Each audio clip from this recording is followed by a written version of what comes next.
thème biblique. Je fais, comme je fais de temps en temps, ce genre-là, c'est-à-dire que je prends un texte biblique et puis tranquillement, on le lit, je le lis et en suivant, je fais des commentaires et on arrive forcément, évidemment, à quelques applications et diverses conclusions. Et on est dans ce soir et depuis hier et pour jusqu'à dimanche, on est dans le thème de la vie du prophète, du grand prophète Élie.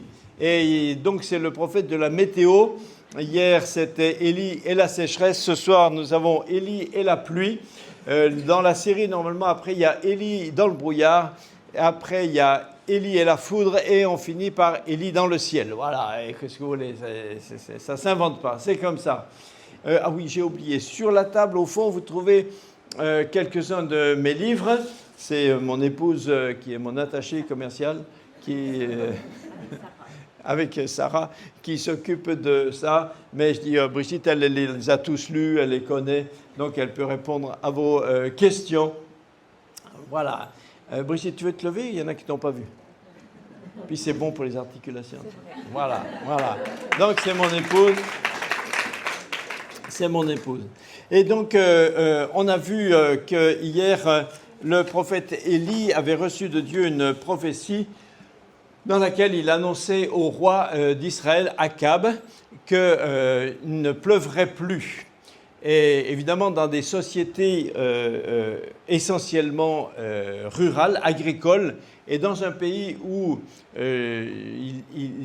toute l'agriculture dépend de la pluie qui tombe du ciel, à part de rares endroits où il peut y avoir des petits filets d'eau, mais enfin, très essentiellement, on dépend de la pluie. Et bien sûr, s'il ne pleut pas, c'est une catastrophe totale, parce que si ça dure trop longtemps, on arrive forcément à des temps d'épuisement des ressources et donc de la famine, et trop longtemps, c'est la mort, quoi. Alors, le temps a duré comme ça. Élie a survécu avec l'aide de Dieu et avec l'aide de miracles. Et puis, voilà, on arrive au bout de ce temps de sécheresse. Et on va voir ce qui se passe. Et déjà c'est déjà intéressant aussi pour nous de nous dire que les temps difficiles, les temps de sécheresse, les temps de famine ont aussi une fin. Ils ont aussi une fin. Comme dans tous les tunnels, il y a deux bouts. Quand on est rentré par un bout, on ne sait pas toujours où est l'autre bout. Mais il y a un autre bout. Et donc, pour ceux qui sont peut-être ce soir, qui se sentiraient, peut-être il n'y en a pas, mais si quelqu'un se sentait vraiment dans un temps de sécheresse, dans le noir du tunnel, ne te désespère pas complètement. Il va y avoir un bout. Et le Seigneur va venir et il va rouvrir un accès à la lumière. Il va redonner de la vie. Voilà. Alors, donc, nous lisons dans le premier livre des rois. On est donc maintenant, nous sommes rendus au chapitre 18 et on va lire, on fait comme ça et on lit et on commente. Ça vous va comme ça? Oui? Oui, de toute façon, c'est ce que je vais faire. Alors, voilà. Donc, 1 Roi 18, 1. Bien des jours s'écoulèrent et la parole de l'Éternel fut ainsi adressée à Élie dans la 3e année, c'est-à-dire la 3e année depuis le temps où il avait donné cette prophétie de sécheresse. Et Dieu lui dit, l'Éternel lui dit, va, présente-toi devant Akab, c'est le roi d'Israël, et je ferai tomber de la pluie sur la face du sol. Et Élie alla pour se présenter devant Akab. Et donc le roi Akab était, donc on est dans cette partie d'Israël qui s'est séparée de la tribu de Juda. Donc le roi Akab n'est pas du tout un descendant du roi David, mais il est d'une autre lignée. Ce sont des lignées toutes plus méchantes qui se sont succédées les unes aux autres. Après, d'abord, il y avait la lignée de Jéroboam. Après, il y a eu la dynastie plutôt de Baïcha. Après, il y a la dynastie d'Akab. Après, il y aura celle Ah, ça y est, son nom, pendant que j'allais le dire, mais vous en fichez. Et donc, d'Akab, ils sont tous quasiment, ils sont tous plus méchants les uns que les autres, idolâtres, et se sont détournés de Dieu, sont retournés dans le paganisme. Et d'un côté, la parole de Dieu qui dit « la pluie revient » est évidemment une bonne nouvelle. Et pour Élie, l'ordre de se présenter de nouveau devant Akab n'est pas une nouvelle note. Parce que c'est Élie qui est regardé par tout Israël, et en particulier par l'appareil d'État, comme le responsable de la sécheresse. C'est lui qui l'a annoncé de la part de Dieu. Donc finalement, voilà, on lui fait porter le chapeau, c'est lui qui est le responsable. Évidemment, ce n'est pas lui qui a fabriqué la sécheresse, lui il l'a seulement annoncé de la part de Dieu. Et la raison pour laquelle Dieu est si fâché avec Israël, c'est à cause de la politique idolâtre et païenne d'Akab qui a plongé tout le pays dans l'idolâtrie, qui le détourne de Dieu. Mais plutôt que de se regarder eux-mêmes, les gens aiment toujours trouver un coupable, un bouc émissaire, hein. C'est la faute à, même quand, quand c'est leur propre faute. Donc Dieu dit à Élie, va, présente-toi devant Akab. Et Dieu lui dit ça comme si c'était un truc tout simple de la vie courante. Va acheter du pain à la boulangerie. Sauf que Akab, c'est un sale type, hein. Sauf que Akab est un roi très sanguinaire et qui a fait mourir auparavant, assassiné avec la complicité, l'aide de son épouse Jézabel, ils ont fait assassiner quasiment la majeure partie des prophètes de l'Éternel, ils les ont fait réellement mourir. Donc c'est pas simple se présenter devant Akab après l'avoir énervé pendant 3 ans, c'est pas tout simple. Mais on est je ne veux pas dire étonné, mais on est rassuré de la vraie vie spirituelle du prophète Élie. Et le verset 2 qu'on a lu dit « Élie alla, il obéit ». Alors, ça nous questionne aussi. Des fois, on aimerait que Dieu nous parle, mais on aimerait que Dieu nous parle pour nous dire des choses qui sont agréables à mettre en pratique. On aimerait que Dieu nous dise « Va, et puis tu verras, ça va se faire tout seul, tu vas guérir une douzaine de paralytiques. Bon, Seigneur, j'y vais pour toi. » Mais quand Dieu nous dit « Va et parle à quelqu'un qui a envie de te couper la tête et qui a toute l'autorité du pays, des fois, tout d'un coup, comme par hasard, on n'est plus tout à fait sûr qu'on ait entendu. Oh, j'ai entendu un truc là, mais non, ça c'est pas Dieu qui peut me dire ça. Oui, mais Dieu nous parle. Et Dieu nous parlera pour autant que nous sommes prêts à lui obéir. Si quelqu'un disait à Dieu, parle-moi, mais que Dieu lise dans son cœur que cette personne n'est pas du tout disposée à mettre en pratique ce que Dieu lui dit, pourquoi Dieu lui parlerait? Non? Et qu'est-ce que vous en pensez? Hein? Si on n'a pas envie de mettre en pratique ce que Dieu nous dit, pourquoi est-ce que Dieu nous parlerait? Moi, si j'étais chef d'entreprise et que je sache que quelqu'un est décidé à ne pas faire ce que je lui demande de faire, est-ce que je vais lui demander? Je ne lui demande même pas. Pourquoi je vais perdre du temps à donner des ordres à quelqu'un qui, de toute façon, a décidé qu'il n'obéirait pas? Je vais essayer de trouver quelqu'un dont je sache qu'il a envie d'obéir. Donc, des fois, on n'est pas tout à fait, on n'est pas toujours très, très réaliste. On souhaite vivre des expériences spirituelles, on souhaite l'irruption de Dieu dans nos vies, mais c'est conditionné au fait que ce soit confortable. Ah, mais alors ça c'est autre chose. Au bout de ces 3 années, Élie n'a pas vécu confortablement. On a vu qu'il a vécu dans une cabane, qu'il a vécu dans une toute petite vie rétrécie avec une étrangère, une femme veuve, pauvre étrangère, en faillite, déprimée quand il l'a rencontrée. Ah, écoute, c'est peut-être pas une promotion, hein. Mais avec tout ça, il aime le Seigneur et il est toujours prêt à obéir. Dieu lui dit, va chez Akab. Il alla se présenter devant Akab. Là, on dit chapeau, hein? Chapeau, c'est bien. La famine était grande à Samarie. Et Akab, le roi Akab, fit appeler Abdias, le chef de sa maison. C'est un peu le chef de sa maison, c'est celui qui gère, qui est en lien avec lui directement, qui gère ses biens, ses affaires courantes, etc. Or, Abdias craignait beaucoup l'Éternel. Autrement dit, il était du côté d'Élie. Mais ça, Akab ne le savait pas. Et lorsque Jézabel a exterminé les prophètes de l'Éternel, Abdias prit 100 prophètes, les vrais prophètes de l'Éternel, et il les a cachés, 50 dans une caverne, 50 dans une autre, et il les a nourris avec du pain et de l'eau. Il leur a permis de survivre.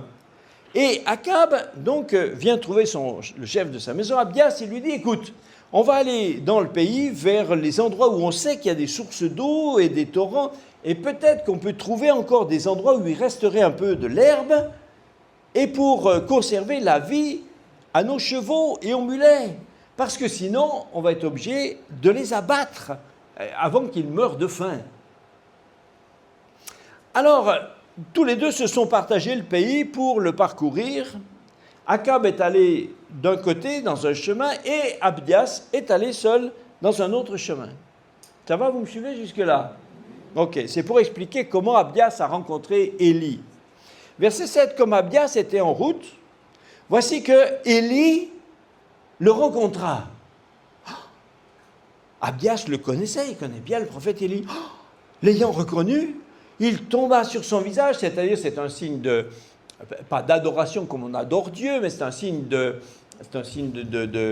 d'honneur, de salutation respectable. Il tombe sur son visage, il dit, mais Élie, mon Seigneur Élie, c'est toi? Parce que Élie a disparu de la circulation depuis 3 ans. Personne ne sait où il est, forcément il s'est caché parce qu'il est l'ennemi public numéro 1. Akab est prêt à donner de l'argent à n'importe qui trouvera à mettre la main sur lui, comme on dit dans les westerns, mort ou vif. Et donc il s'est planqué, personne ne sait où il est, et tout d'un coup, Abdias est suffoqué, il rencontre, comme ça là dans un chemin, il est là, ah, Élie, t'es là, oh ben alors ça c'est quelque chose, incroyable. Élie ne se perd pas en salutations, il ne prend pas des longueurs pour expliquer son parcours, etc. Il va droit au but. Et verset 8, il lui répondit, oui, c'est moi. Voilà la mission que je te donne.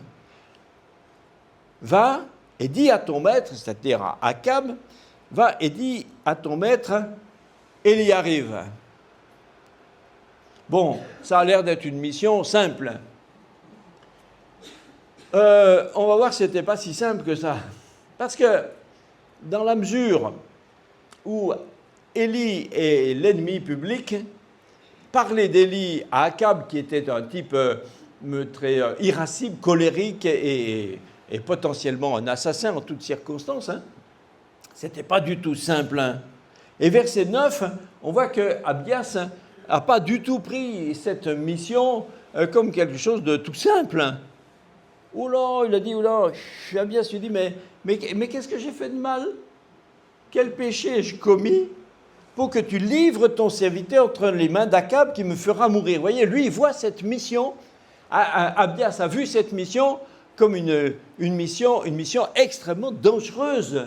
Alors on peut être étonné, pourquoi juste apporter, lui après tout il est neutre, il dit écoute j'ai vu Élie, là, pourquoi est-ce que c'est si grave? Alors il s'explique, il dit l'Éternel, c'est toujours Abdias qui parle, il dit l'Éternel est vivant, donc l'Éternel est vivant c'est toujours une expression pour affirmer, pour donner de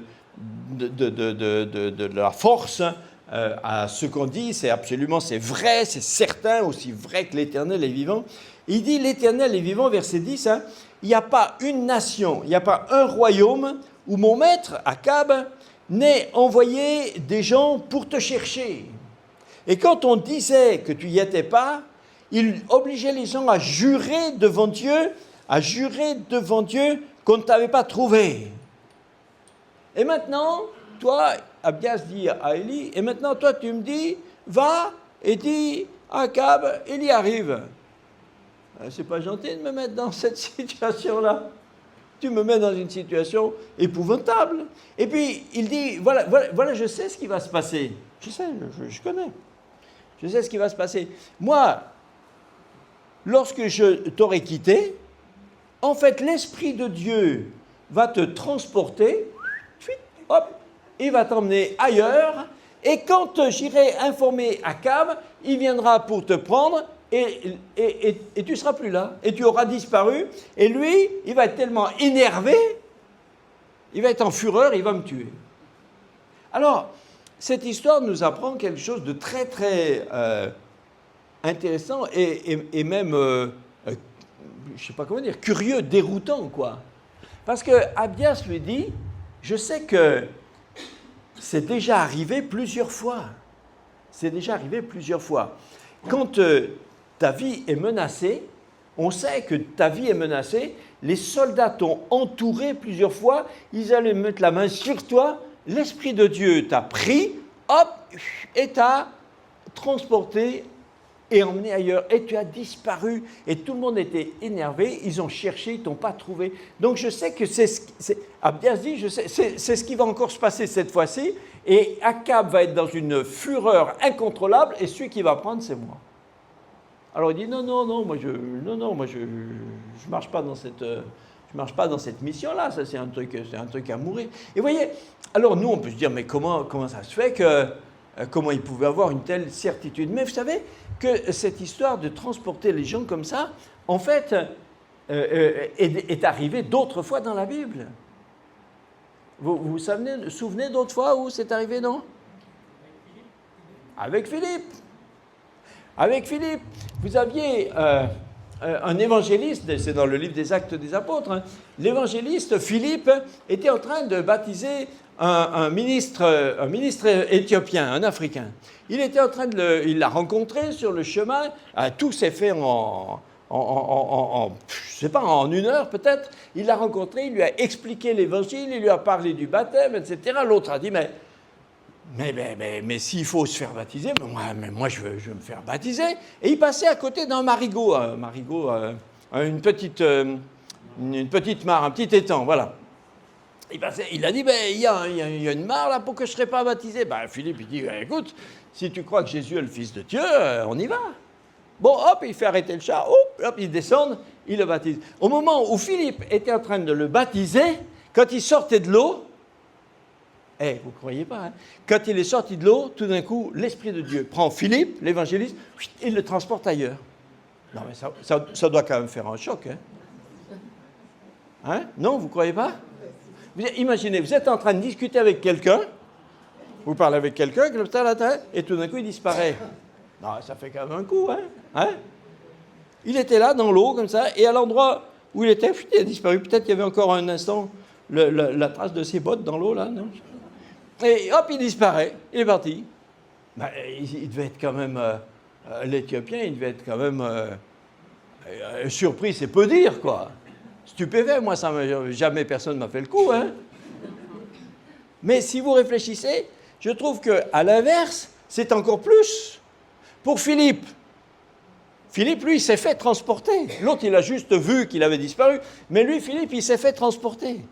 Et tout d'un coup, Philippe, il se retrouve à un endroit où il n'était pas la seconde d'avant. Mais alors ça fait un choc, hein. Ça fait un choc, hein. Il était là tout d'un coup, et tout d'un coup, pof, il tombe à un endroit. Où suis-je, hein? Non, il ne sait même pas où il est. C'est pas écrit, vous êtes machin. Vous êtes ici, vous savez, sur les plans, vous êtes ici. Et alors, il a dû marcher un peu. Le premier kidam qu'il rencontre, il dit, excusez-moi, monsieur, pourriez-vous me dire où nous sommes? Non, mais ça fait quelque chose. Et vous avez un autre fait comme ça, qui ressemble à ça dans le Nouveau Testament. Et quelquefois, ça passe un peu inaperçu des lecteurs. Alors là, on va voir maintenant. La question est plus difficile. Un autre fait de transport instantané. Jésus, oui. Dans quelles circonstances? Hein? Non, à Nazareth, il n'a pas été transporté ailleurs. Il est passé entre les gens. Hein? Alors, quand il marchait sur l'eau, oui, quand il marchait sur l'eau, donc c'est pas moins miraculeux, hein, mais c'est pas ce que je veux dire. Je veux dire un transport instantané. Non, pas après le jeûne. Yes. C'est la fin du même l'épisode où Jésus a marché sur l'eau, mais dans Matthieu 14, on voit que il est dit que quand ils ont marché, je ne sais plus si c'est dans Jean 6 ou Matthieu 14, il y a les deux épisodes, quand Jésus est rentré et monté dans la barque, vous vous rappelez de ça? Au moment où Jésus monta dans la barque, la tempête, le vent s'arrêta, et un des évangélistes dit, et aussitôt, la barque aborda au lieu où ils allaient. Vous vous rappelez de ça? Oui, sauf que les évangiles nous ont bien expliqué que tout cet épisode s'est passé alors qu'ils étaient au milieu du lac. C'était 3 heures du matin. Ils étaient au milieu du lac. C'est-à-dire qu'ils étaient environ, pour simplifier, ils étaient à 5 km d'un bord et à 5 km de l'autre bord.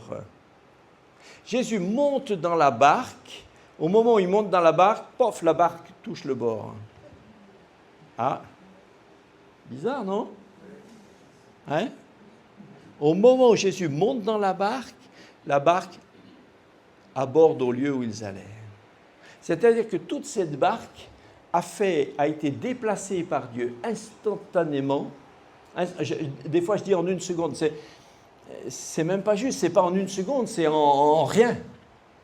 En rien, la barque a été déplacée, une barque entière avec tous les gens qui étaient dedans, les agrès, etc. Tout a été transporté en 1 seconde. Ils étaient là et l'instant d'après, pouf, ils étaient arrivés au bout. Ah, on est arrivé. Ça, c'est un petit miracle, hein, mais des fois qui peut nous échapper quand on fait la lecture. Hein. Eh bien, Philippe, lui, Élie, était régulièrement transporté. Il était régulièrement transporté comme ça. Quand ces persécuteurs voulaient l'attraper, au moment où ils allaient l'attraper, hop, l'Esprit de Dieu le prenait, puis il le faisait disparaître ailleurs.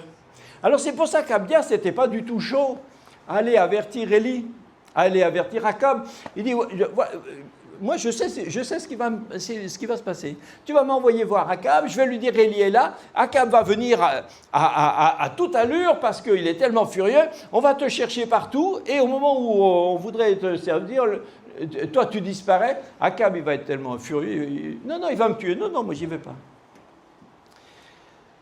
Alors, il se défend même, il dit, cependant, c'est à la fin du verset 12, cependant ton serviteur, c'est une façon polie hein, dans l'Antiquité, quand on parle de soi-même, ou le dire je, pour se mettre en valeur, on parle de soi-même à la 3e personne. Il dit ton serviteur, mais il parle de lui-même. Hein. Cependant ton serviteur craint l'Éternel dès sa jeunesse. Est-ce qu'on t'a pas dit ce que j'ai fait quand Jézabel a tué les prophètes de l'Éternel?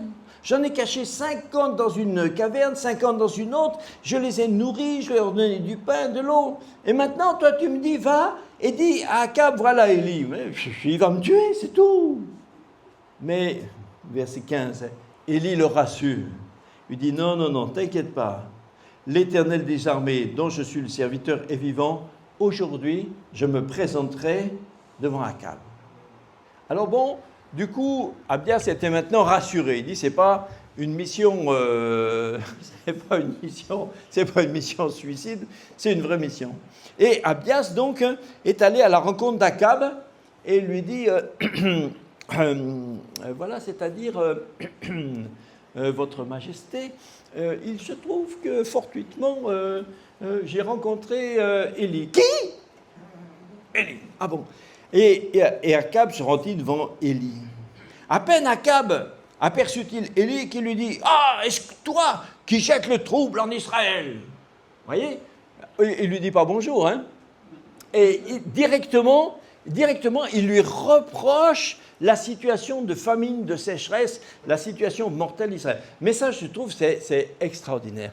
De voir combien de gens qui sont coupables, qui se sont endurcis, arrivent à trouver le moyen de faire reposer les conséquences de leur faute, les conséquences de leur mauvais choix, de leur péché, arrivent à les faire reposer sur les autres. Hein. C'est Akab, depuis des années, qui est en train de détruire tout Israël par son paganisme, par son idolâtrie, sa violence, le sang versé, sa cruauté, sa méchanceté, son égoïsme. Et quand le jugement de Dieu commence à arriver, alors il en accuse, il en rend responsable ceux qui, justement, le mettent en lumière. C'est toi qui jettes le trouble en Israël. Mais vous savez quoi? Je pense que des fois, il faut reconnaître que le péché rend bête. Vous avez jamais remarqué ça? Le péché rend bête. Le péché rend inintelligent. À cause du péché, des gens sont devenus bêtes. Samson, avec son péché, Samson est devenu idiot. Samson est devenu tellement bête qu'il s'est fait rouler. Il s'est fait rouler par une mauvaise femme qui l'a roulé comme un gamin, même un gamin de 3-4 ans aurait vu les ficelles. Elle lui dit, c'était une prostituée, elle lui dit, écoute Samson, comment ça se fait que tu es fort comme ça? Parce que ce qu'elle voulait, c'était vendre son secret aux Philistins. Mais quand vous vivez avec quelqu'un qui a des intentions criminelles comme ça, à votre égard, tout en vous faisant des câlineries, c'est quand même horrible. Alors au début, il a résisté, il a dit... Et puis après, il commençait à craquer. Parce qu'elle était... Des fois, les femmes savent être... Bon, alors, non, c'est pas vrai. Et donc elle l'a tanné comme ça. Et il a commencé à craquer, il a commencé à parler de ses cheveux, sans dire vraiment qu'il fallait les couper, mais il a commencé à dire oui, il faudrait les attacher, etc. Et tout. Et à un moment, et chaque fois qu'il lui disait quelque chose, il faut m'attacher avec des cordes neuves. Le lendemain, elle l'avait attaché avec des cordes neuves. Un gamin, il sait bien que c'est elle, puisqu'il lui a dit. Mais lui, dans son péché, il était devenu bébête. Il est devenu bébête. Il se disait tout le temps, oh, je vais m'en sortir quand même. Et puis un jour, eh bien, il a craqué, il lui a dit ce qu'il fallait faire. Il fallait lui couper les cheveux. Elle lui a coupé les cheveux. Le texte dit, elle l'a endormi sur ses genoux. C'est un euphémisme, hein, pour dire, voilà, elle l'a bien endormi. Et puis elle lui a coupé les cheveux. Et puis après, elle a dit, les Philistins sont là. Et lui, vraiment, un bêtard, un gros bêtard. Il a dit, oh, je vais m'en sortir comme les autres fois. Il ne savait même pas que l'Éternel s'était retiré de lui. Mais est-ce qu'il y a un verset plus triste dans toute la Bible? Un homme de Dieu qui a l'onction de Dieu, qui a perdu son onction et qui lui-même n'est même pas capable de s'en être rendu compte. Il ne savait pas qu'il n'avait plus son onction. Il s'est réveillé, il a dit, je m'en sortirai comme les autres fois. Mais il n'avait plus de force. Il n'était plus que lui-même, tout seul. Les Philistins, ils n'auraient même pas eu besoin de venir à nombreux, parce que Samson par lui-même, c'était un gringalet. Ils l'ont chopé, pas fait. C'est fini, il n'était plus rien. Un jouet entre leurs mains. Et jusque-là, il était... C'est fou de devenir bête comme ça. Mais voyez, dans cette histoire, Akab est devenu aussi quelqu'un comme ça. Il est incapable d'être lucide avec lui-même, incapable de se regarder, incapable de tirer les vraies conclusions. J'ai souvent vu des gens qui ont vécu les mêmes sortes de choses dans leur vie. Ils les vivent tout le temps. Ils font un mauvais choix et ça se passe mal. Ils font un autre mauvais choix et ça se passe mal. Ils font un autre mauvais choix et ça se passe mal. Et c'est toujours le même mauvais choix et ça se passe toujours mal. Et à la fin, ils vous disent que tout le monde est méchant contre eux. Tu as envie de le dire, mais les choix, c'est toi qui les fais.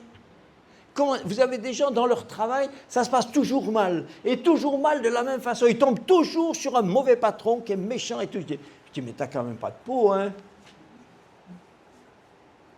Tu peux pas voir que c'est pas ton patron qui est toujours mauvais. Tu peux pas voir que c'est toi qui es mauvais avec lui.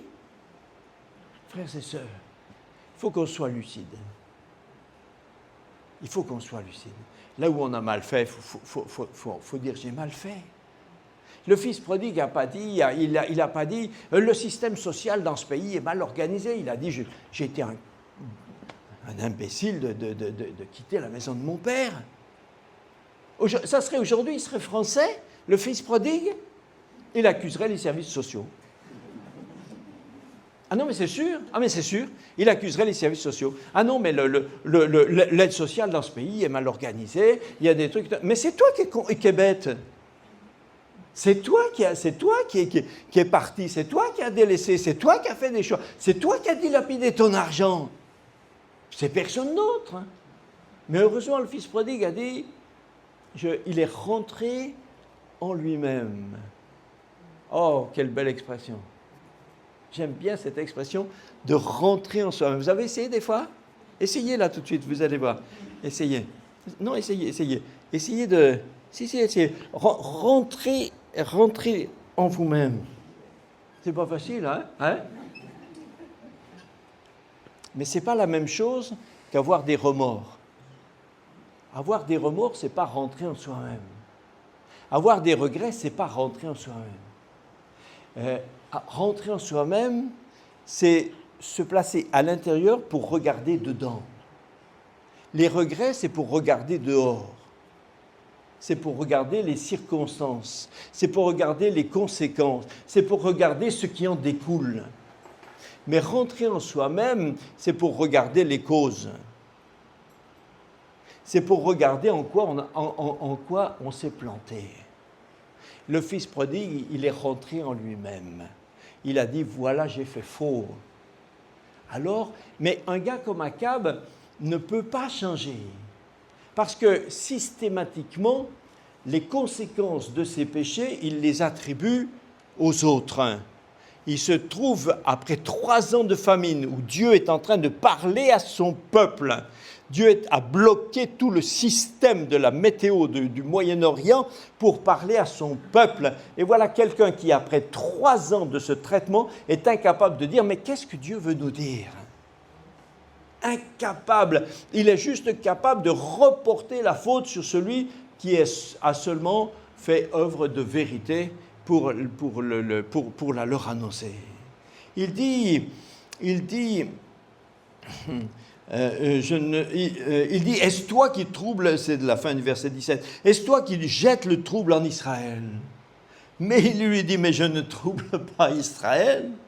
C'est toi, au contraire, la maison de ton père, parce que vous avez abandonné les commandements de l'Éternel, parce que tu es allé après les Baals, ce sont les faux dieux traditionnels, et c'est à cause de tout ça.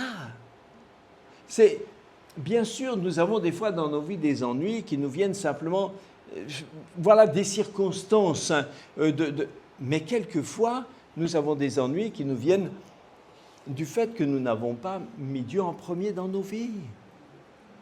Le mieux, c'est de le regarder en face. Le mieux, c'est de se tourner vers le Seigneur. Parce qu'il est grand, il est le champion du pardon. Mais il ne peut pardonner que si on lui demande pardon. Il ne peut pardonner que si on le recherche. Et maintenant, il est dit, maintenant rassemblez tout Israël auprès de moi, à la montagne du Carmel, et fais aussi venir les 450 prophètes de Baal et les 400 prophètes d'Astarté qui mangent à la table de Jézabel. Et finalement, Élie convoque avec Akab, il convoque 850 personnes. Et en disant tous les faux prophètes de Baal, tous les faux prophètes d'Astarté, évidemment, ça sera aussi toute la suite d'Akab. Akab ne va pas venir tout seul, il va venir avec tout son appareil d'État, avec son gouvernement, il va venir avec son chef de cabinet, il va venir avec le chef de l'armée, il va venir... Donc c'est une convocation à une conférence, à une convention qui va rassembler sur le sommet du Carmel, qui va rassembler des milliers de personnes. Et quand on lit ça, on rigole de ce pauvre Akab, qui se croit quelqu'un de très grand, de très puissant, qui se glorifie de ça. Et ce Akab, avec tout ce qu'il est, eh bien maintenant, il obéit aux ordres que Élie lui donne. Élie arrive tout seul avec son vieux manteau de poil de chameau et sa coupe un peu rétro. Et c'est lui qui commande le pays. Verset 20 dit, Akab envoya des messagers vers tous les enfants d'Israël et il rassembla les prophètes à la montagne du Carmel, c'est-à-dire qu'il obéit. Il obéit. Écoutez, quand Dieu nous donne autorité, on n'a pas besoin d'essayer de faire de l'autorité. Quand Dieu nous met quelque part, c'est pas la peine d'essayer, c'est pas la peine d'essayer d'assurer, c'est pas la peine de prouver qu'on est. On n'a pas besoin de se justifier. On n'a pas besoin de faire ça. Si Dieu t'a mis quelque part, ne te fatigue pas à affronter quelqu'un. Fais juste ce que Dieu t'a dit de faire. Personne ne pourra t'empêcher de faire ce que Dieu t'a dit de faire. Si Dieu t'a envoyé quelque part, personne ne peut t'empêcher d'y aller. Si Dieu t'a dit de dire quelque chose, personne ne peut t'empêcher de le dire. Élie est tout seul dans un pays où dans tout le pays, il est la bête à abattre. Et quand Élie arrive, il dit, voilà ce qu'on va faire. Akab dit, oui, c'est ce qu'on va faire. Ne tombez jamais dans le piège d'essayer d'imposer votre savoir, votre ministère, votre service. N'essayez jamais d'aider Dieu à faire son travail. C'est nous qui le servons. Et si Dieu t'a mis quelque part, sois tranquille. Ça va se passer comme Dieu a dit. Akab envoya des messagers. Alors, verset 21, alors Élie s'approcha de tout le peuple. Ça, ce n'est pas forcément fait. Là, c'est ce qu'on appelle en herméneutique un raccourci de narration. On a l'impression que tout s'est fait dans le quart d'heure qui suivait. Pour le temps de faire connaître à tout le monde, les rassembler, les faire venir, etc. Ça a peut-être pris un petit peu, quand même, quelques jours ou quelques semaines. Enfin bref, il se retrouve là et Élie s'approcha de tout le peuple. Il leur dit, jusqu'à quand boiterez-vous des deux côtés ? Si l'Éternel est Dieu, allez après Dieu. Et si c'est Baal qui est Dieu, allez après lui. C'est-à-dire, vous marchez d'un côté, vous marchez de l'autre. D'un côté, vous dites l'Éternel, d'un autre côté, vous dites oh Baal. Écoutez, choisissez. Tu es chrétien ou tu n'es pas chrétien? Tu marches avec Dieu ou tu ne marches pas avec Dieu? Tu marches dans le monde ou tu marches dans le royaume de Dieu? Boiter des deux côtés, c'est la sécurité, c'est l'assurance d'arriver nulle part. Dans le monde, tu ne seras pas bien, et dans l'Église, tu seras mal à l'aise. Cesse de boiter. S'il y a quelqu'un qui boite aujourd'hui, non, ça va? Si quelqu'un boite, ne boitez plus. Choisis l'Éternel, et puis ne boite pas. N'allez pas d'un côté de l'autre. Ça sera une catastrophe dans tous sens. Et il dit au peuple, écoutez, moi je suis resté seul des prophètes de l'Éternel. Après, il va s'apercevoir qu'il n'était pas tout à fait tout seul, mais c'est la connaissance qu'il en avait. Et il dit, il y a ici 450 prophètes de Baal, plus tous les autres. Bref, alors il leur propose un espèce de match. C'est un défi, un match. Que l'on nous donne 2 taureaux, qu'il y en ait un, que les prophètes de Baal choisissent pour eux l'un des taureaux, ils le coupent en morceaux, ils le placent sur le feu sans y mettre le feu, et moi je préparerai l'autre, et je le placerai sur le bois sans mettre le feu. Et puis il leur dit, et puis invoquez le nom de votre Dieu, vous Baal, et moi j'invoquerai le nom de l'Éternel. Le Dieu qui répond par le feu, c'est celui qui est Dieu. Ah, tout le peuple a dit, ah ça c'est bien. Ah ça c'est bien. Eux ils n'étaient pas concernés par le défi, le peuple, vous voyez le peuple. Le peuple, il dit, ah ça c'est bien, on va assister à un beau match. Ah non, ça ils ont dit, ça c'est bien. On n'a jamais vu un truc comme ça. Là, jamais on a vu quelqu'un qui dit, le résultat descend du ciel. Ça c'est bien, ça c'est bien. Les autres en face, c'était peut-être moins chaud. Mais ils ont dit c'est bien. Et ils étaient subjugués par cette autorité, cette puissance d'Élie. Alors, verset 125, Élie dit au prophète de Baal, allez, choisissez pour vous un des taureaux, préparez-le les premiers. Vous êtes les plus nombreux, donc allez, je vous cède la priorité. Invoquez le nom de votre Dieu, mais vous ne mettez pas le feu. Le défi, c'est que le feu doit descendre du ciel. Vous ne mettez pas le feu. Donc les gars, ils ont pris le taureau qu'on leur a donné, ils l'ont préparé, ils ont invoqué le nom de Baal depuis le matin jusqu'à midi. Ils invoquaient Baal, oh Baal, réponds-nous, ils faisaient des danses, mais il n'y eut ni voix ni réponse. Et ils sautaient devant l'Éternel, c'est-à-dire qu'ils ont fait tout ce que culturellement ils savaient faire. Hein. Tout ce que dans le paganisme ils savaient faire, ils sautaient dans... Une fois j'étais dans un village, je faisais un petit séminaire dans un village, vraiment dans un coin de brousse, au fin fond du Tchad, hein, et je suis tombé sur une commémoration païenne après un décès, et les gens qui faisaient la commémoration, ils avaient des petites flûtes, et c'est des flûtes avec, je sais pas, il y avait peut-être 2-3 notes, ça fait tout, pas plus. Et ils étaient tous en rond comme ça, et sous un soleil de plomb, ils ont tourné comme ça pendant des heures, ils faisaient tous comme ça, en courant, en cercle, comme ça, pendant des heures. Je me disais, mais comme c'est extraordinaire. Et de temps en temps, ils buvaient un truc qui, je pense, les mettait pas très bien. Après, ils couraient moins bien. Et ils ont fait ça pendant des heures comme ça. Je disais, mais ça me faisait de la peine. Ça me faisait de la peine. Je me disais, mais comme les choses des païens, les choses des faux dieux nous amènent dans des voies insensées, des voies ridicules, des voies de non-sens, Comment le vrai Dieu pourrait être intéressé par des simagrées comme ça? C'était ridicule. Alors ils ont fait tout ce qu'ils savaient, puis des fois il faut sauter. Moi j'ai vu ça, ils sautaient devant l'autel, etc. Alors à midi, verset 27, à midi, Élie s'est moqué d'eux. Il s'est moqué d'eux. Il les a laissés faire tout le matin pour qu'ils soient un peu fatigués. Et à midi, il leur a dit, allez les gars, faut y aller là, allez-y. Criez à haute voix, et comme il est Dieu, il pense à quelque chose, il est très occupé, il faut attirer, autrement dit, il est en train de leur dire, il faut attirer son attention. Criez fort, attirer son attention, ou il est occupé, ou il est en voyage, peut-être qu'il dort, et il va se réveiller. Vous voyez, il se moquait ouvertement. Alors, on pense qu'il est en voyage, c'est peut-être un euphémisme pour dire qu'il est aux toilettes. Voilà. Et donc, ils crièrent à haute voix, et écoutez ça, ça fait de la peine. Et ils se firent, selon leur coutume, des incisions avec des épées, des lances, des scarifications, jusqu'à ce que le sang coule sur eux. Dans certains actes de sorcellerie, de paganisme, les gens font couler leur propre sang. C'est une forme d'attestation devant Dieu pour lui dire « Je t'appartiens vraiment, je suis à toi jusqu'au sang ». Vous voyez, ils ont un maître, hein, les gens qui servent des faux dieux ont un maître cruel, un maître qui se moque d'eux, qui veut leur mort.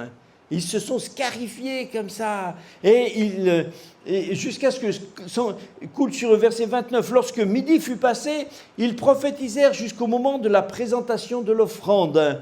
Mais il n'y eut ni voix, ni réponse, ni signe d'attention. Quand on dit ils prophétisèrent, ça ne veut pas dire qu'ils ont donné des prophéties de la part de l'Éternel. C'est une expression culturelle pour dire qu'ils ont fait des actes de cérémonie comme quand on prophétise. C'est-à-dire qu'ils ont essayé de parler de la part de leur faux Dieu. Bon, quand ça a été tout fini, Élie dit alors à tout le peuple, hein, bon, maintenant qu'ils ont fini leur cirque, enfin ça veut dire un peu ça, hein, maintenant venez voir, venez, comme ils disent en Alsace, venez chez moi. Et tout le peuple s'approcha de lui.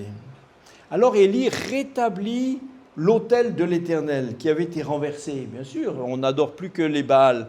Alors l'autel de l'Éternel n'existe plus. Il a pris 12 pierres, d'après le nombre des tribus des fils de Jacob, auxquelles l'Éternel avait dit « Israël sera ton nom », et il a bâti avec ces pierres un autel au nom de l'Éternel.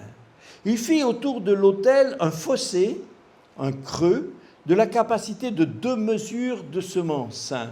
C'est des grandes mesures, ça fait des dizaines de litres. Il a arrangé le bois, coupé le taureau par morceaux, l'a placé sur le bois de l'autel. Et puis après, il leur dit un truc qui semblait très bizarre. Il leur dit, remplissez donc 4 cruches et versez-les sur l'holocauste et sur le bois. Pourquoi ça? Parce que si vous avez complètement détrempé un sacrifice, si vous avez trempé le bois, si tout est mouillé, c'est impossible d'y mettre le feu. Même si quelqu'un voulait mettre le feu, vous ne pouvez pas mettre le feu à l'eau. D'accord? Élie veut leur démontrer, par une preuve quasi scientifique, que quand le feu va tomber et va tout consumer, ça veut dire que c'est le feu du ciel. Personne n'aurait pu allumer ce feu. Donc il leur dit, donc faites-le. Et quand ils l'ont fait, il leur dit, faites-le une seconde fois. Et puis il leur a dit, faites-le une 3e fois. Et verset 35, l'eau coula autour de l'autel et l'on remplit d'eau aussi le fossé. C'est-à-dire que maintenant, il va falloir mettre le feu à une piscine. Ça va? Au moment de la présentation de l'offrande, Élie, le prophète, s'avança et dit, Éternel, Dieu d'Abraham, d'Isaac, Dieu d'Israël, que l'on sache aujourd'hui que toi, tu es Dieu en Israël, que je suis ton serviteur et que j'ai fait toutes ces choses selon ta parole. Réponds-moi, Éternel, réponds-moi. Que ce peuple reconnaisse que c'est toi, Éternel, qui es Dieu, que c'est toi qui ramène leur cœur. Vous voyez, Élie ne se met pas en avant. Le problème, ce n'est pas pour lui d'avoir raison, lui, contre les faux prophètes. Ce qu'il veut, c'est que le peuple revienne à l'Éternel, que le peuple revienne à Dieu. Et le feu de l'Éternel tomba. Le feu consuma l'holocauste, la victime. Le feu consuma le bois qui était tout mouillé, détrempé. Le feu consuma les pierres. Le feu consuma la terre. Le feu absorba toute l'eau qui était dans le fossé. Si on avait un docteur en physique là au milieu de nous qui nous calcule la puissance, la quantité d'énergie qu'il faut faire pour ça, c'est absolument inimaginable. Consumer du bois encore, ok. Consumer un holocauste, ok. Mais consumer la pierre, consumer la terre et faire évaporer en un instant toute cette eau, mais c'est une puissance quasiment d'une bombe, mais plus qu'une bombe. Et tout ça s'est fait sans que personne autour ne soit blessé. Il faudrait des lasers extrêmement puissants pour faire fondre un caillou. On peut, mais pour faire fondre un caillou petit à petit, là, instantanément, toute la terre, les cailloux, l'eau, tout ce qui était là, tout a été consumé. Il reste à la fin, à la place, il reste un trou. Alors là, les gens ont compris. Mais, j'allais dire, il leur en fallait pas mal quand même, hein? Il faut, pour que Dieu soit obligé de recourir à des méthodes semblables, c'est qu'il s'est aperçu que leurs cœurs sont devenus du granit. Ils sont devenus insensibles. Alors que tout le peuple vit cela, ils tombèrent sur leur visage. Je pense que ce n'est pas seulement pour vénérer, c'est qu'ils ont peur. Ils ont peur, ils ont dit, oui, c'est l'Éternel qui est Dieu, c'est l'Éternel qui est Dieu. Et on pourrait dire, ils sont convertis. Moi, je n'en suis pas sûr. Je vois seulement qu'ils ont vu. Mais la foi, ce n'est pas ce qu'on voit. Quand la foi est seulement dépendante de ce qu'elle voit, ce n'est pas de la foi, c'est de la vue. C'est de la vue. Ces gens-là ont vu. Alors au moment où ils voient, ils disent, ah, incroyable, c'est l'Éternel qui est Dieu. Et demain, quand il n'y aura plus rien à voir, ils croiront quoi? Ça, ce n'est pas la foi. C'est comme quand Jésus rencontre Thomas. Vous vous rappelez de cette histoire? Au moment où Jésus est ressuscité, le premier jour, Jésus vient et il rencontre les apôtres. Et pas de chance, Thomas n'était pas là. Alors pas de chance, ou plutôt conduit par Dieu, hein? Ok? Et l'apôtre Thomas n'était pas là. Bon, il avait été faire des courses, acheter 2-3 trucs chez Lidl. Bon, alors, il revient, et quand il revient, il trouve ses camarades dans un état complètement différent. Il est parti, ils étaient tous déprimés, comme ils étaient tous les 11, ils étaient déprimés.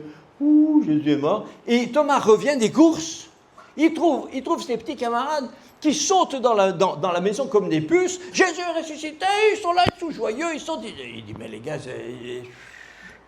vous avez fumé ou...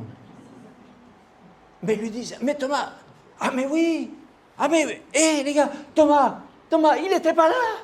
Thomas, tu sais pas, Jésus est ressuscité, on l'a vu, il était là. Et Thomas reste tout sec. Il dit, c'est pas possible. Mais les autres lui disent, mais Thomas, tu nous connais. On ne plaisanterait pas avec un sujet comme ça. On ne va pas te faire une blague, on ne va pas te faire une farce. On est 10, on l'a vu, on lui a parlé. Thomas dit, écoutez les gars, je vais vous expliquer ce qui vous est arrivé. Ben, j'ai étudié ça à la fac. En fait ça s'appelle, en psycho, ça s'appelle une hallucination collective. Voilà. Il y en a un qui a commencé à voir un truc qui passe, une ombre, tout ça. Il a dit, oh, les autres ont dit, ah. Et puis après, vous vous êtes confortés là-dedans, et à la fin, vous avez inventé un truc, et vous êtes construit une espèce de rêve comme ça. Vous êtes dans un délire irénique, les gars. Mais les autres lui ont dit, mais Thomas, Jésus était là. 8 jours après, ils sont les mêmes, mais cette fois, Thomas est là. Jésus revient. Jésus se met au milieu. La paix soit avec vous. Je pense que Thomas s'est mis tout au fond, derrière. Il n'était pas du tout à l'aise. Et Jésus, au bout d'un moment, dit, d'ailleurs, Thomas, viens voir. Ah, bien sûr, maintenant, Jésus lui dit, regarde, les traces des clous, le coup de lance, c'est moi, Thomas. Alors Thomas dit, mon Seigneur et mon Dieu. Mais Jésus n'a pas dit, oh, magnifique, quelle belle conversion. Jésus lui dit, mais ça, c'est pas de la foi. J'ai dit, mais ça, c'est pas de la foi. Ça, c'est juste de la vue. Quand tu vois Jésus ressuscité, forcément, tu crois que Jésus est ressuscité, si tes yeux le voient. Même le chef des païens, le chef de la mafia, si Jésus se présente devant lui, il croit que Jésus est ressuscité. Hein? Vous ne croyez pas? Si tes yeux le voient. Mais Jésus dit, mais ça, c'est pas la foi. La foi, c'est celui qui croit quand il ne voit pas. Après, Thomas a prouvé qu'il est réellement re-rentré dans la foi. Mais le fait qu'ils disent « Mon Seigneur et mon Dieu » parce qu'ils voient Jésus, ça ne prouve rien du tout. Vous avez des gens comme ça, même des fois dans nos églises. Ils sont croyants pour autant qu'ils voient. Dès qu'ils ne voient plus, ils ne croient plus. Alors quand dans la réunion, il se passe des choses extraordinaires, Alléluia, le Seigneur. Le lundi soir, il téléphone au pasteur, priez pour moi, rien ne va plus. Mais hier, Jésus était ressuscité. Ah oui, mais aujourd'hui... Écoutez, la foi, ce n'est pas la vue. La foi, c'est quand on ne voit pas. Et ces gens disent, l'Éternel est Dieu, l'Éternel est Dieu. Élie ne se faisait pas d'illusions, il sait très bien, il connaissait Gaillard. Ce n'est pas parce qu'aujourd'hui il voit. Et Élie a dit, saisissez les prophètes de Baal, leur dit Élie, qu'aucun d'eux n'échappe. Ils les saisirent, Élie les fit descendre au torrent de Kison où il les égorgea. Ça nous paraît tout d'un coup, ça nous paraît gore, on dit, non? Enfin, je ne sais pas si vous imaginez assez, non, n'imaginez pas, mais 450 types égorgés comme ça. Mais ça c'est juste une question c'est un acte judiciaire. Ce sont ces gens-là qui sont les responsables de la mort et de la persécution de tous les prophètes. Et puis, Élie dit à Akab, bon, maintenant monte, mange et bois, car il se fait un bruit qui annonce la pluie. Vous voyez, tout ça, c'est juste pour dire que la pluie revient. Élie reste dans son mandat avec le Seigneur. Et Akab, mais c'est incroyable, là, ça fait sourire de voir comme Akab lui obéit comme un petit comme un petit garçon, obéit à son papa. Élie lui dit, va te préparer un petit repas. Oui. Alors il va se préparer son petit casse-croûte comme ça. Akab monta pour manger et pour boire, mais lui, Élie, monta au sommet du Carmel. Et se penchant contre terre, il mit son visage entre ses genoux, c'est-à-dire qu'il s'est mis à prier, et il dit à son serviteur, monte, regarde du côté de la mer, parce que quand on est au sommet du Carmel, on voit la mer. Il dit, regarde. Alors le serviteur monte, il regarde, il dit, j'ai bien regardé, mais il n'y a rien à voir. Élie lui dit, retourne. Et 7 fois de suite, Élie lui dit, retourne. Et tout à la fin, la 7e fois, le serviteur revient et dit, oui, alors écoute, c'est vrai que cette fois-ci, pour cette fois, j'ai vu qu'il y a un petit nuage qui monte comme, mais un petit, hein, il est gros comme la paume de la main d'un homme, un tout petit nuage.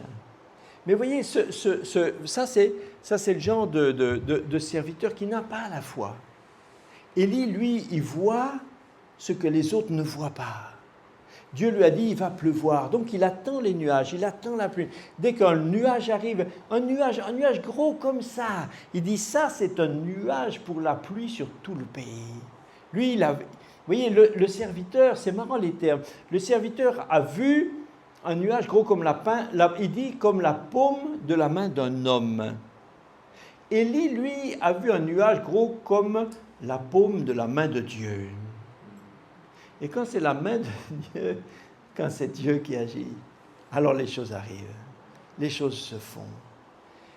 Élie dit à Akab, dépêche-toi, attelle ton char, descends, parce que la pluie va être tellement forte qu'elle t'empêcherait de revenir chez toi. Ne t'arrête pas en chemin. En quelques instants, le ciel s'obscurcit par les nuages, le vent s'établit et il fit une forte pluie. Akab monta sur son char et partit pour Jizréel, la ville qui était à côté. Et la main de l'Éternel, vous voyez que c'est la main de l'Éternel?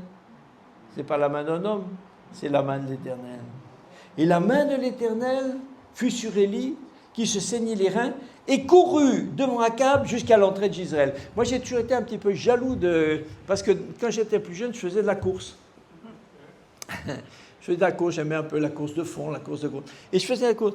Et là, je me suis dit, voilà quelqu'un qui, visiblement, Élie, était un type qui s'entraînait jamais. Il s'entraînait jamais. Et tout d'un coup, ce jour-là, vous avez bien fait attention à ce qui est écrit. Il courut devant Akab. C'est-à-dire qu'en courant, il allait plus vite que Akab sur son char tiré par ses chevaux. Il a couru jusqu'à Jizréel devant le char d'Akab. Élie, en plus de tout ce qui était, ce jour-là avait gagné encore une médaille, une médaille de trail. Il était champion de course. C'est une belle histoire. Bien sûr, après, ça n'a pas tourné tout aussi bien qu'on voudrait. Mais, vous voyez, il y a des temps dans nos vies de sécheresse, puis il y a le temps où la pluie revient. Dieu n'aime pas que nous soyons en difficulté. Dieu ne se complaît pas dans nos malheurs. Dieu aimerait bien que tout le monde soit toujours heureux. Dieu aimerait bien qu'on soit tous contents. Dieu aimerait bien que le bonheur ne quitte pas la vie de personne. Parce que Dieu est bienveillant. Dieu est miséricordieux. Dieu aime bien quand on est heureux. Dieu aime quand on a des solutions. Dieu aime quand tout baigne, quand ça coule. Et quand Dieu permet ces tunnels, quand Dieu permet ces temps de sécheresse, c'est parce qu'il n'a pas d'autres moyens à sa disposition pour nous ramener à notre conscience. La plupart d'entre nous ne nous serions jamais convertis si ça n'avait pas été à travers des difficultés. Je connais quasiment personne qui me dise « J'étais tellement heureux que je me suis converti ». Jamais. Nous avons été amenés au Seigneur parce que nous avons touché les limites de notre folie, de nos péchés, de nos manquements, de notre sentiment de vide. Alors Dieu a utilisé tout ce qui était possible. et dans nos vies même, quand des difficultés nous assaillent, eh bien, le Seigneur est capable aussi de s'en servir pour nous ramener vers lui. Et Élie, par compassion, vivait dans un pays qui était dans cette grande difficulté, alors que lui-même, il n'avait rien fait. Mais il participe à cette compassion de Dieu. Il participe à ce travail de ressourcement. Chers amis, apprenons à regarder l'école de Dieu dans nos vies. Apprenons à regarder comment Dieu agit dans nos vies. Ne soyons pas naïfs, hein. Ne soyons pas... Écoutez, on ne vit pas chez les bisounours.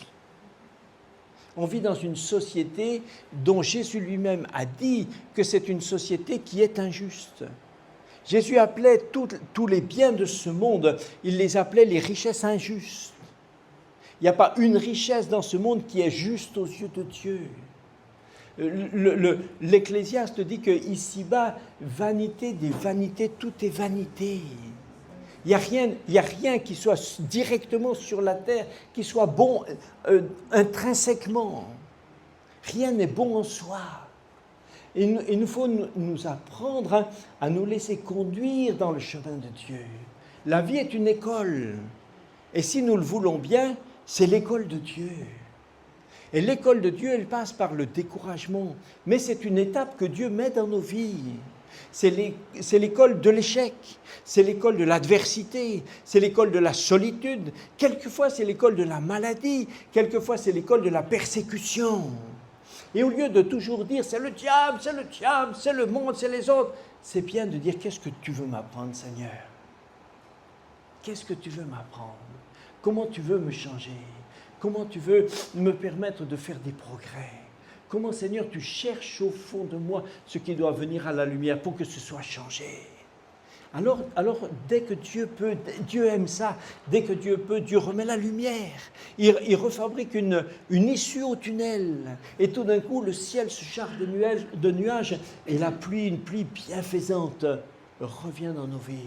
Alors l'herbe repousse et tout à coup, de nouveau, des nouvelles récoltes se profilent à l'horizon. Mes frères et sœurs, nous ne pouvons pas faire comme Akab. Nous ne pouvons pas faire comme ces gens qui se détournent de Dieu et qui ensuite vont continuer pendant des temps et des temps de refuser la main de Dieu dans leur vie. Soyons sérieux avec le Seigneur. Soyons sérieux avec Dieu. Laissons Dieu faire dans nos vies son miracle. Son miracle.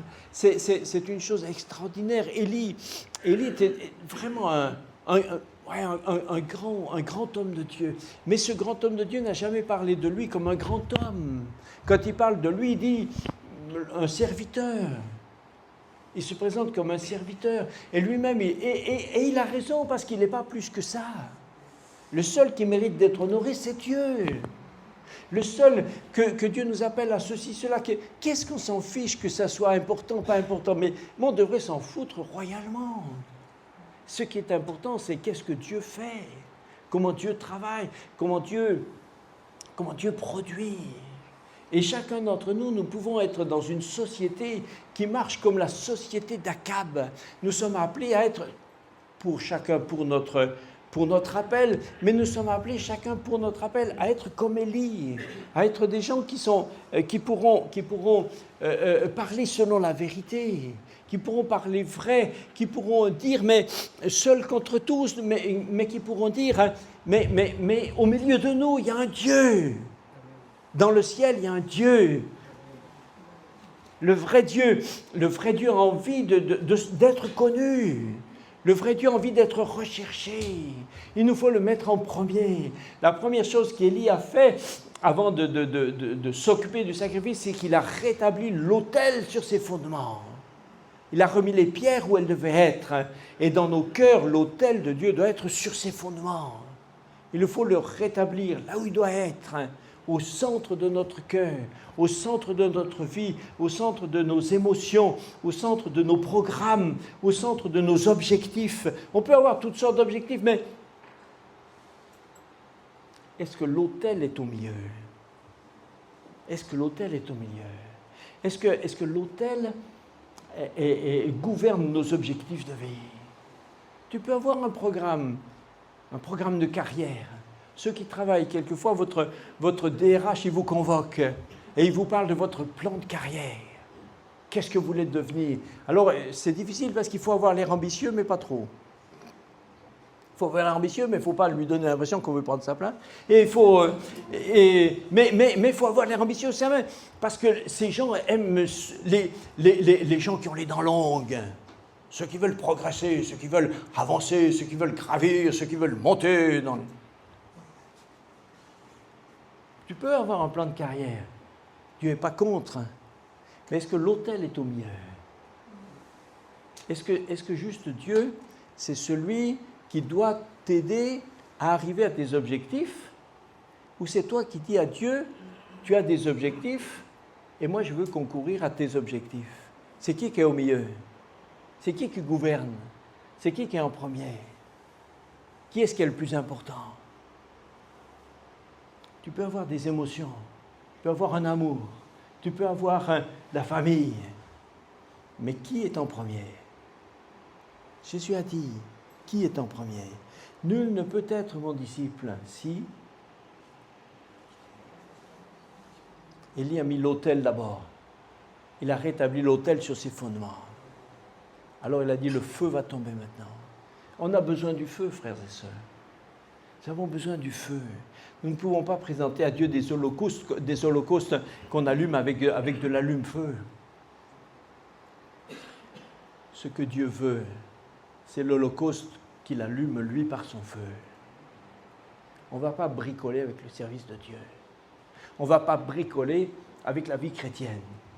On ne va pas bricoler pour faire des cérémonies. Les gens d'Akab faisaient des cérémonies. Ils faisaient ce qu'ils avaient toujours appris. On leur a appris à tourner en rond avec des petits pipeaux, et puis à sauter comme ça. Et puis après, ils se faisaient mal. Et puis après, ils ont fait ce qu'ils ont appris. Ils n'arrivaient même pas à admettre que ça ne sert à rien. Ils étaient trop bêtes spirituellement. Peut-être des gens très intelligents, des grands théologiens, mais ils étaient trop bêtes spirituellement pour admettre que c'est du vent, que ça sert à que dalle. Ce que nous avons besoin, c'est du feu de Dieu dans notre vie.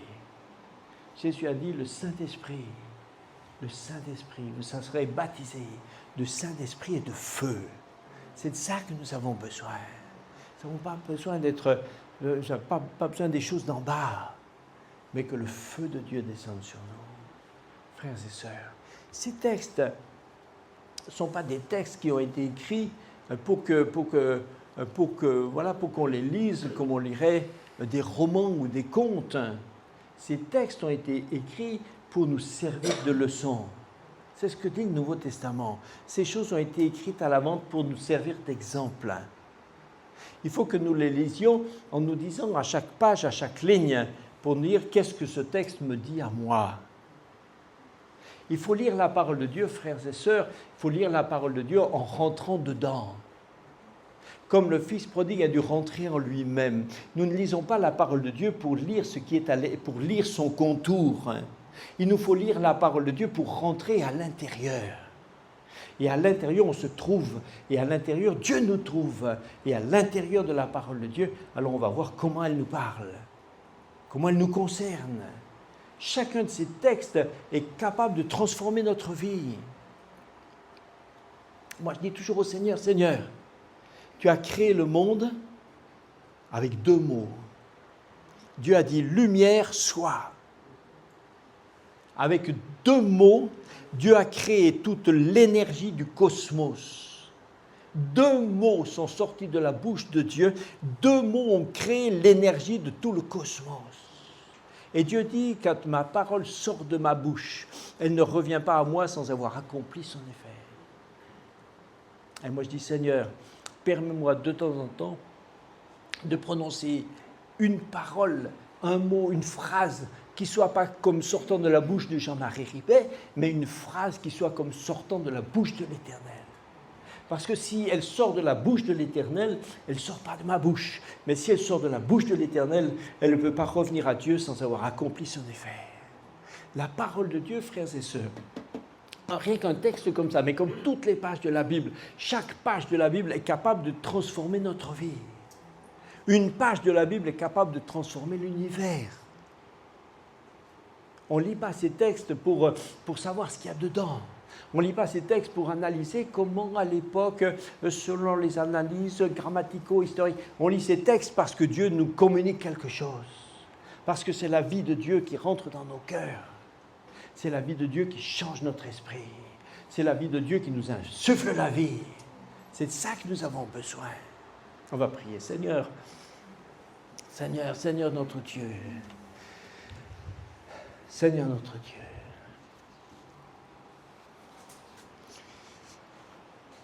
Nous t'aimons toi.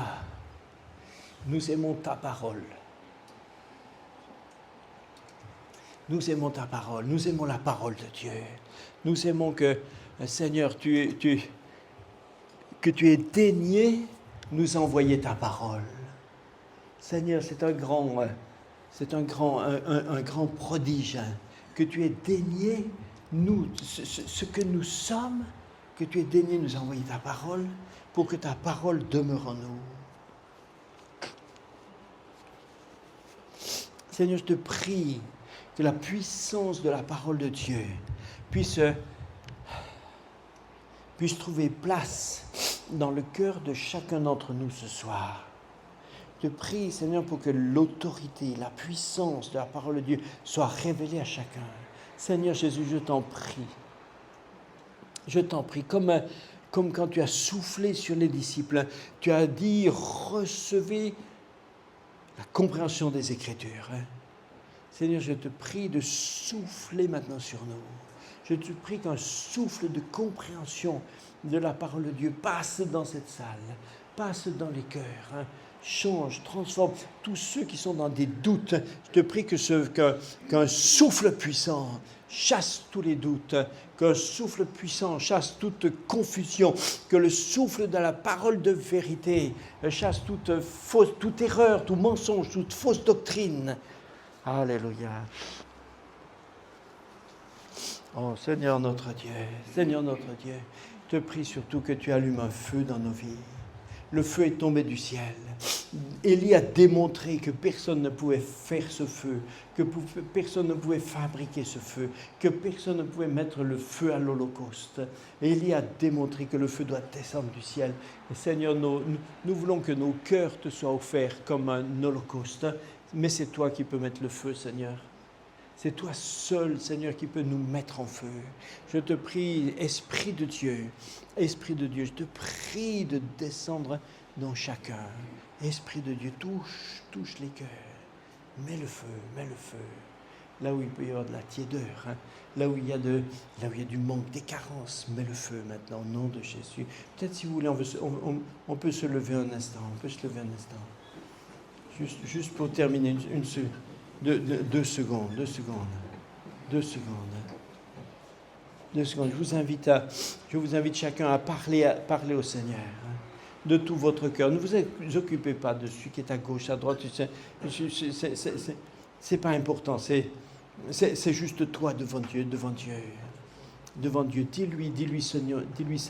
Tu lui dis comme tu veux, mais en substance, dis-lui, Seigneur, mets le feu, allume le feu. Je veux que mon cœur soit brûlant pour toi. Je veux que mon âme soit brûlante pour toi. Comme quand les disciples d'Emmaüs ont compris la parole de Dieu que Jésus leur a annoncée.